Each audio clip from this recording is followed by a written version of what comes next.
students, this is Radhika Gaur with the session number 14 of your chapter Light, and in this session we are here going to discuss about some important questions. So obviously guys, अभी तक हम अपने chapter light को clearly study कर चुके हैं, reflection के बारे में हम सब कुछ स्टडी कर चुके हैं. साथ में हम जो इंडेक्स एक्सरसाइज थी, हमारी जो टेक्स्ट बुक एक्सरसाइज थी, वो भी हम सॉल्व आउट कर चुके हैं. बट द थिंग इज, जो लाइट है वो एक काफी वाइड चैप्टर है और उससे रिलेटेड काफी ऐसे क्विक और we can say reasonable questions exams में पूछे जाते रहते हैं, जिसके एग्जाम्स में हम आंसर्स नहीं सोच पाते. तो कुछ ऐसे ही क्वेश्चंस हम इस सेशन में यहाँ डिस्कस करने जा रहे हैं. So let's start a session with the question number 1. Where is the image formed when an object is at large distance from a concave mirror? कहाँ पे कोई भी इमेज फॉर्म हो सकती है जब कोई भी ऑब्जेक्ट कॉन्केव मिरर से एक लार्ज डिस्टेंस पे रखा हुआ है. यदि ऐसा होगा then the image formed is at the focus of the mirror. तो इमेज कहाँ पे फॉर्म होगी? जो मिरर है उसके फोकस पे इमेज फॉर्म हो जाएगी. Clear? Second question is that due to which property of light sharp shadow of opaque object are obtained. Light की ऐसी कौन सी प्रॉपर्टी है जिसकी वजह से जो ओपैक ऑब्जेक्ट्स हैं उनकी शार्प शैडो हमें देखने को मिलती है. खुद सपोज करो आप डेली लाइफ एग्जांपल लो. आप नॉर्मली सनलाइट की उस डायरेक्शन में खड़े हो जिस डायरेक्शन से सन रेज आ रही है, तो क्या देखोगे? आप देखोगे आपके जो फ्रंट पे आपको शैडो दिखाई दे रही है. उसका रीजन ये होता है कि लाइट ट्रेवल करती है स्ट्रेट लाइन में. क्लियर? और जब आप ऑब्स्टेकल की तरह लाइट के पाथ में खड़े हो तो उस पाथ को वो लाइट छोड़ देगी और उससे साइड से वो निकल जाएगी. तो जिस पाथ पे लाइट नहीं पड़ी, दैट इज जो ऑब्स्टेकल है, जहाँ पे लाइट जहाँ से पास नहीं हो रही, वहां पे क्या होगा? ऑब्वियसली वहां पे शैडो बन जाएगी. Clear? That light travels in straight line and any obstacle obstructing the path will cast its shadow. Clear? The next question is, can we change the focal length of a given spherical mirror by changing the object distance from the mirror?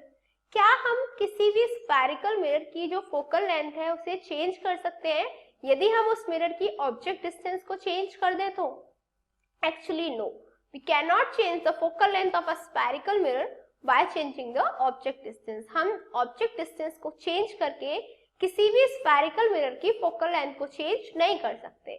ऐसा क्यों नहीं हो सकता? Because by changing you, यदि हम you को change करेंगे, object distance को चेंज करेंगे, क्लियर, वी विल चेंज. तो इमेज डिस्टेंस तो चेंज हो जाएगी but F will remains the same. लेकिन एफ जो है वो हमेशा सेम रहेगा. दैट इज, यदि ऑब्जेक्ट डिस्टेंस चेंज करिए तो इमेज डिस्टेंस चेंज होगी, ना कि फोकल लेंथ चेंज होगी.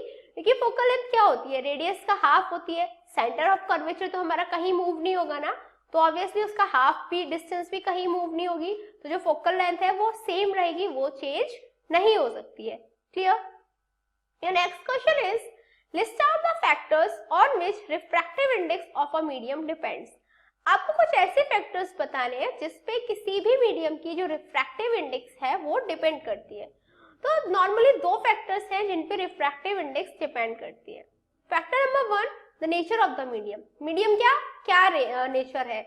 मीडियम ग्लास है, वाटर है, सॉलिड है, लिक्विड है, गैस है, ये सारी चीजों पे वो डिपेंड करती है. दैट इज, जो मीडियम है उसका नेचर क्या है.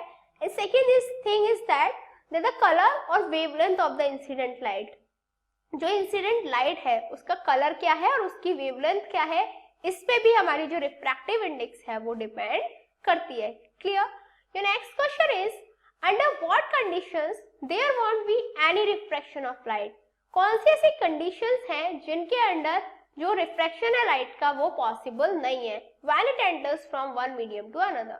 दैट इज, लाइट जब एक मीडियम से दूसरे मीडियम में एंटर कर रही है तो ऐसी कौन सी कंडीशंस सामने आ सकती हैं कि जो लाइट है उसका रिफ्रैक्शन ना हो. So the thing is that when light is incident at 90 degree, जब लाइट 90 डिग्री पे इंसिडेंट करेगी, इट विल नॉट बेंड. तो उस केस में वो बेंड नहीं होगी. Clear? It is only applicable when light passes from optical denser medium to rare medium. ये सिर्फ तभी एप्लीकेबल होता है जब लाइट ऑप्टिकल डेंसर मीडियम से ऑप्टिकल रेयर मीडियम में पास करती है. If light ray is incident at an angle greater than critical angle, यदि जो लाइट रे है वो क्रिटिकल एंगल से ज्यादा इंसिडेंट एंगल के साथ आ रही है, पास हो रही है, then it will reflect not refract. तो उस केस में जो लाइट है वो रिफ्लेक्ट शो होगी, रिफ्लेक्शन शो करेगी, ना कि वो रिफ्रैक्ट होके रिफ्रैक्शन शो करेगी। Clear? Your next question is, a ray of light traveling in air is incident on a rectangular glass slab. What will happen? एक रे ऑफ लाइट है जो एयर में ट्रेवल कर रही है, वो एक रेक्टेंगुलर ग्लास स्लैब पे जाके इंसिडेंट करती है। You have to tell me what will happen, क्या होगा? Actually a ray of light passing through a rectangular glass slab undergoes two refractions and it emerges from opposite side of the slab in the direction parallel to the direction of the incident light. Simply मैंने आपको याद हो तो कराया था refraction through glass slab. वहां पे हमने देखा था कि 2 बार रिफ्रैक्शन होता है, एक बार जब एयर से ग्लास में आती है लाइट और एक बार ग्लास से जब एयर में जाती है। क्लियर? वहां पे हमने ये भी देखा था कि पहले जो लाइट है वो नॉर्मल की तरफ बेंड होती है, फिर नॉर्मल से अबे बेंड होती है, और जो इमर्जेंट रे होती है वो पैरेलल होती है to the direction of incident light. Clear? Also emergent ray is displace laterally, जो इमर्जेंट रे होती है वो लेटरली डिस्प्लेस हो जाती है। क्लियर? Your next question is, state 2 factors which determines lateral displacement of a ray of light passing through a rectangular glass slab. 2 factors बताने हैं जो रे ऑफ लाइट जो रेक्टेंगुलर ग्लास स्लैब से पास हो रही है उसके लेटरल डिस्प्लेसमेंट को डिटरमाइन करते हैं। तो फर्स्ट ये है that lateral displacement is directly proportional to the thickness of the optical glass slab. जो लेटरल डिस्प्लेसमेंट होता है वो ऑप्टिकल ग्लास स्लैब की थिकनेस के डायरेक्टली प्रोपोर्शनल होता है and also it is directly proportional to the angle of incidence, और उसके साथ साथ जो लेटरल डिस्प्लेसमेंट है वो एंगल ऑफ इंसिडेंस के भी डायरेक्टली प्रोपोर्शनल रहता है। क्लियर? दैट इज जो ग्लास स्लैब है उसकी जो थिकनेस है उसके डायरेक्टली प्रोपोर्शनल होता है लेटरल डिस्प्लेसमेंट, और जो हमारा एंगल ऑफ इंसिडेंस है उसके भी डायरेक्टली प्रोपोर्शनल रहता है। Clear? Your next question is, name the type of mirror used in a solar furnace. आपको टाइप्स ऑफ मिरर बताने हैं जो सोलर फर्नेस में यूज होते हैं and how is high temperature achieved by this device, और जो ये डिवाइस है वो कितना हाई टेम्परेचर अचीव कर सकती है। Actually concave mirror is used in solar furnace. Solar furnace में हम कौन सा मिरर यूज करते हैं? कॉनकेव मिरर यूज करते हैं। Clear? The solar furnace is placed at the focus of the large concave reflector. जो सोलर फर्नेस है उसे हम जो लार्ज कॉनकेव रिफ्लेक्टर है उसके फोकस पे रखते हैं। The concave reflector focuses the sun's heat ray on the furnace and the high temperature is achieved. High temperature हम कैसे अचीव करते हैं कि जो कॉनकेव रिफ्लेक्टर होता है वो सन की जो हीट रेज है उन्हें कन्वर्ज करता है। कन्वर्ज करके जब वो फोकस करेगा तो जो हमारा सोलर फर्नेस है वहां पे हाई टेम्परेचर अचीव हो जाएगा, और जो भी हमें उसका यूज करना है हम प्रॉपर्ली हाई टेम्परेचर अचीव करके कर सकते हैं।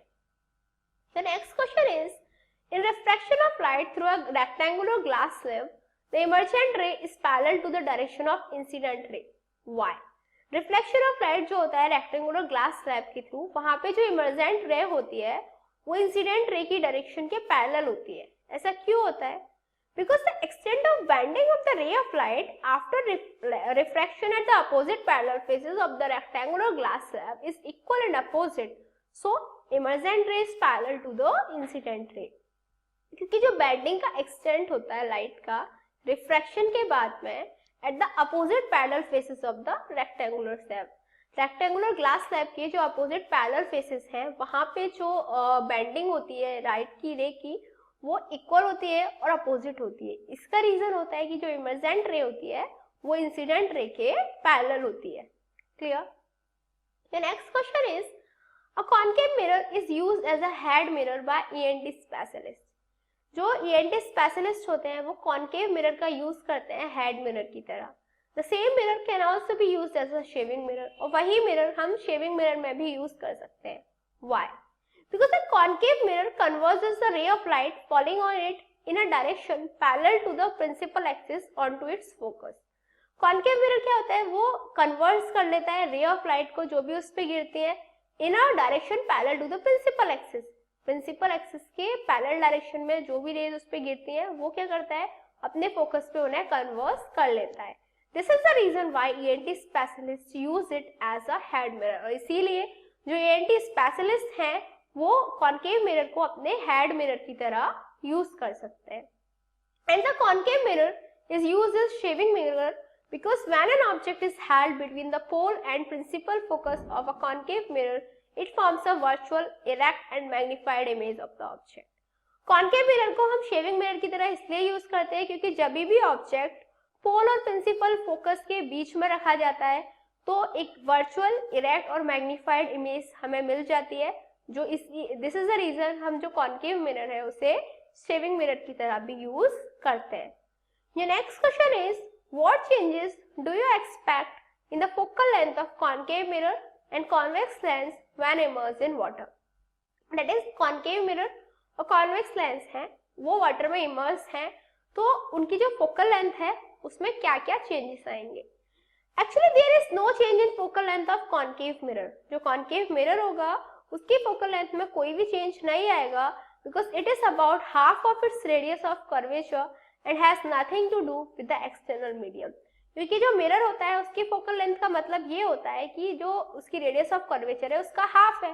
रेडियस तो कहीं मूव नहीं हो सकती, सेम जो फोकल लेंथ है वो भी इधर उधर डिस्प्लेस नहीं हो सकती. दैट इज जो फोकल लेंथ है कॉन्केव मिरर की वो वही रहेगी जो जैसी थी. वाटर में इमर्स होने पे उसको कोई भी फर्क पड़ेगा नहीं. However, the focal length of convex lens increases. जबकि जो कॉन्वेक्स लेंस है उसकी जो फोकल लेंथ है वो इंक्रीज हो जाएगी. क्यों? Because refractive index of glass with respect to water is less than refractive index of glass with respect to air. क्योंकि जो ग्लास का रिफ्रैक्टिव इंडेक्स होता है वाटर के रिस्पेक्ट में वो कम होता है देन जो ग्लास का रिफ्रैक्टिव इंडेक्स एयर के रिस्पेक्ट में होता है. अब क्योंकि वाटर में इमर्स है हमारा जो लेंस है, दिस इज द रीजन जो फोकल लेंथ है वो इंक्रीज हो जाएगी. क्लियर? दैट इज जो हमारा मिरर है उस पर कोई इफेक्ट नहीं पड़ेगा, लेकिन जो लेंस है उसकी फोकल लेंथ इंक्रीज हो जाएगी because the refractive index of glass with respect to water is less than the refractive index of glass with respect to the air. So what did we learn today? आज हमने क्या study किया? आज हमने light chapter की कुछ ऐसे question answers को सॉल्व किया जो नॉर्मली एग्जाम्स में आते रहते हैं. So I guess this was enough for this session. Obviously, this is the end of our chapter. So, wait for the next chapter. Until then, good luck.